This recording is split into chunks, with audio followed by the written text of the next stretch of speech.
Hello friends, आज का topic है car washer. Car washer is a most commonly used equipment in garage. It supplies the water under high pressure through a flexible pipe and nozzle.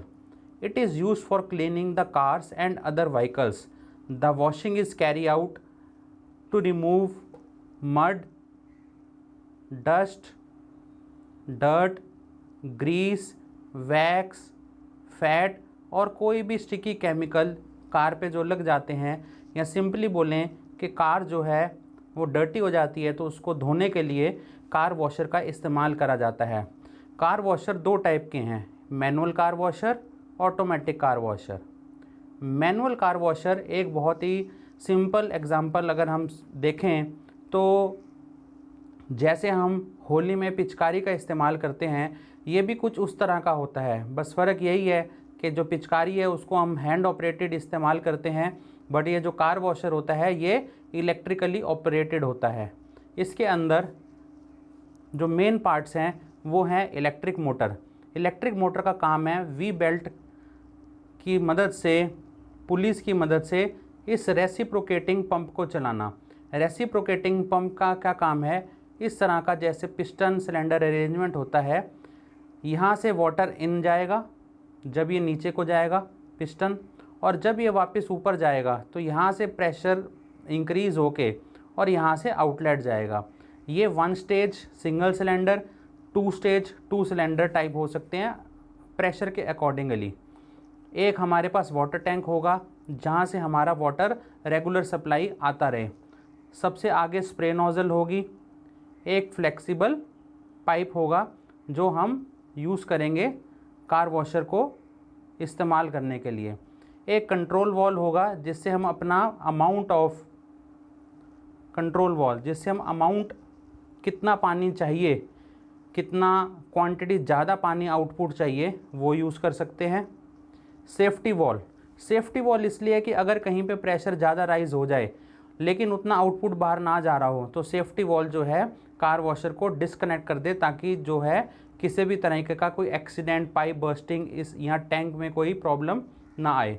We belt and पुली हमें चाहिए reciprocating cylinder को चलाने के लिए। इस तरह के कुछ कार वॉशर जो हैं अवेलेबल होते हैं हमारे पास। ये हमारे पास मोटर है, ये हमारे पास रेसिप्रोकेटिंग पंप है, ये हमारे पास कंट्रोल वॉल्व है, और ये हमारे पास एक फ्लेक्सिबल पाइप है। ये पीछे यहाँ पे इधर वी बेल्ट पुली की मदद से इसको चलाया जा रहा है। इसके काफ़ी अलग अलग डिज़ाइंस जो हैं अवेलेबल हो जाते हैं। ये वाला जो हमारे पास कार वॉशर है ये ऑटोमेटिक कार वॉशर है। ये वाला ऑटोमेटिक कार वॉशर में एक कैबिन होता है इस तरह का। ऑटोमेटिक कार वॉशर में हमारे पास इस तरह का एक कैबिन होता है। कैबिन जो है उसके अंदर कार यहाँ से जाती है और उसमें ब्रशेज़ और वाटर के अलग अलग सोर्सेज रहते हैं, और कार एक जगह से जाके और दूसरी जगह से बाहर आ जाती है और पूरी आगे पीछे ऊपर नीचे से हर तरफ से वो वॉश हो जाती है। तो ये होता है हमारे पास automatic car washer. Manual car washer के अंदर कुछ चीज़ें जो ध्यान रखने वाली होती हैं, जो कंस्ट्रक्शन फीचर्स हैं उसके, सम कंस्ट्रक्शन फीचर्स क्या क्या हैं कि क्रैंक चैम्बर जो होगा वो फुल्ली एंक्लोज्ड होगा, ताकि उसके अंदर कोई भी एटमॉस्फेरिक डस्ट ना आए, सिर्फ़ और सिर्फ वाटर आए, कोई भी तरीके की एटमॉस्फेयर से चीज़ उसके अंदर ना आए। जो पिस्टन होगा वो अलॉय स्टील का बना होगा। जो स्प्रे नोज़ल होगी वो या तो जेट स्प्रे या स्ट्रीम स्प्रे के टाइप से हो सकती है। जैसे कि आपने आजकल सैनिटाइज़र्स की स्प्रे बॉटल्स में देखा होगा, अगर हमारे को आउटपुट इस तरह का चाहिए ड्रॉपलेट्स फॉर्म में, या हमारे को चाहिए कि इस तरह की लंबी सी स्ट्रीम निकले, तो वो डिपेंड करता है हमारे स्प्रे नोज़ल को हम रोटेट कर लेंगे और उससे जो है हम उसको यूज़ कर सकते हैं। सेफ्टी वॉल जो है वो स्टेनलेस स्टील का बना होगा और बाकी सारे ब्रास के इक्विपमेंट्स होंगे, ताकि क्योंकि पानी इस्तेमाल होता है तो रस्टिंग से बचाने के लिए उसको जो है हम ब्रास या स्टेनलेस स्टील का इस्तेमाल करेंगे। मोटर जो है वो कंपार्टमेंट में इनक्लोज रहती है, ताकि किसी तरीके का कोई पानी या उस पर कोई मॉइस्चर ना गिरे। Storage tank high gauge steel का बना होगा जिसके अंदर एक फ्लोट वॉल होगा जो कि ये बताएगा कि वाटर लेवल कितना है उसके ऊपर। और रस्ट प्रूफ मटेरियल से होगा, जैसे कि पहले आपको बताया गया है कि रस्ट प्रूफ होगा क्योंकि सारा का सारा काम वाटर का होता है। आइए इसकी देखते हैं वर्किंग। वर्किंग बहुत सिंपल है। सबसे पहले हम जो है इसमें मोटर को स्विच ऑन करेंगे। Switch on the motor. Motor output shaft is connected to crankshaft through V belt and pulley. Motor जो है वो वी बेल्ट और पुली से कनेक्टेड करी हुई है रेसिप्रोकेटिंग पंप की तरफ। So power is transferred from motor output shaft to crank shaft and crank shaft rotates which further activates piston to reciprocate. बहुत सिंपल प्रोसीजर है। फिर due to reciprocating motion of the piston the water is sucked and delivered to the second cylinder where it is compressed to raise the pressure.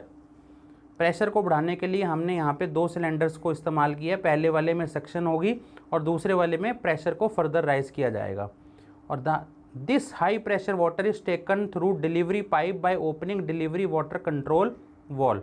Wall को हम जितना चाहें खोलें और उससे हमारा आगे आउटपुट डिसाइड हो जाएगा कि कितना हमारे को उसमें आउटपुट चाहिए। आगे स्प्रे नोजल लगी रहेगी। Spray nozzle is fitted at the end of delivery pipe. So the high pressure water is passed through the spray nozzle and used for car washing.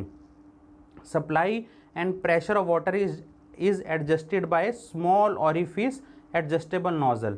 जैसे कि मैंने आपको बताया जेट चाहिए या स्ट्रीम चाहिए तो हमारे पास आगे नोज़ल पे जो स्मॉल ओपनिंग पॉइंट है उससे हम जो है वाटर का प्रेशर सप्लाई को एडजस्टमेंट कर सकते हैं। कंट्रोल वॉल से भी कर सकते हैं, ऑरिफिस से भी कर सकते हैं। आफ्टर वॉशिंग एंड क्लीनिंग जो है हम इसको स्विच ऑफ कर देंगे। और एक चीज़ का बहुत ध्यान रखना है, वो ये कि जब भी हम कार वॉशर को चलाएं, चलाने से पहले हमारा जो डिलीवरी वॉल है वो हमेशा क्लोज नहीं होना चाहिए, ओपन होना चाहिए। It must be taken care that never run the motor when delivery valve is closed. क्योंकि अगर डिलीवरी वॉल्व क्लोज रहेगा तो प्रेशर राइज हो जाएगा और पाइप जो है वो बर्स्ट कर जाएगा। तो हमेशा ये मेक श्योर रखना है कि कार वॉशर ओपन जो उसका पाइप है जहाँ से आउटपुट निकलना है डिलीवरी पाइप, वो कंट्रोल वॉल्व वो ऑरिफिस हमेशा ओपन हो ताकि जब हम चलाएं तो सीधा हाई प्रेशराइज्ड पानी जो है उसको रास्ता मिले बाहर आने का।